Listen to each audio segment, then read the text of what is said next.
আমি নিজে আমার পার্টির চেয়ারম্যান হিসাবে আমি আমার পুরনো বিধানসভা, আমার হোম বিধানসভা 70 রেজিনগর এবং 71 বেলডাঙ্গা দুটো থেকে আমি লড়াই করব এবং জিতবো ইনশাআল্লাহ। পাশাপাশি পশ্চিম মেদিনীপুরের গ্রামীণ খড়গপুর, কারণ শহর খড়গপুরে একটা সিট আছে, সেটা আমরা নিশ্চয়ই পরবর্তীকালে জানাবো। গ্রামীণ খড়গপুরের প্রার্থী আমাদের পশ্চিম মেদিনীপুরের আমাদের পার্টির জেলা সভাপতি, উনি কন্টেস্ট করবেন, ইব্রাহিম হাজি।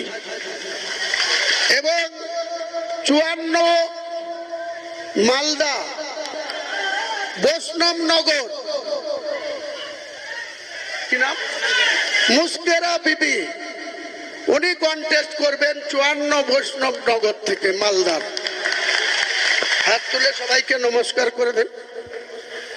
মনীষা পান্ডে 64 মুর্শিদাবাদ থেকে কন্টেস্ট করবে, 64 মুর্শিদাবাদ,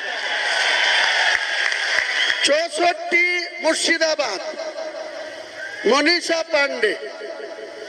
আরেকজন দেখছেন বিশিষ্ট ব্যবসায়ী, ভগবানগোলা বিধানসভা 62 নম্বর বিধানসভা, ওনারও নাম হুমায়ুন কবির, উনি কন্টেস্ট করবে ভগবানগোলা বিধানসভা থেকে। আমি দুটো সিটে কন্টেস্ট করব, আর 4 জনের নাম ঘোষণা করলাম।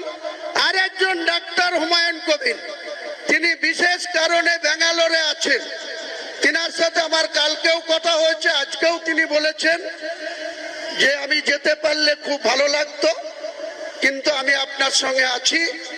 উনি 2016 সালে রানীনগর বিধানসভায় কন্টেস্ট করেছিলেন তৃণমূলের হয়ে, তৃণমূলেরই কিছু গদ্দার তাকে হারিয়ে দিয়েছিল 2016 সালের নির্বাচনে।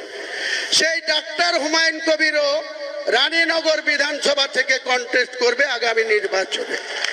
তাহলে আপাতত আমি দুটো সিট, 4টে সিট, আর ডাক্তার হুমায়ুন কবির, এই হলো আজকের আমার চমক বলেন বা ঘোষণা বলেন।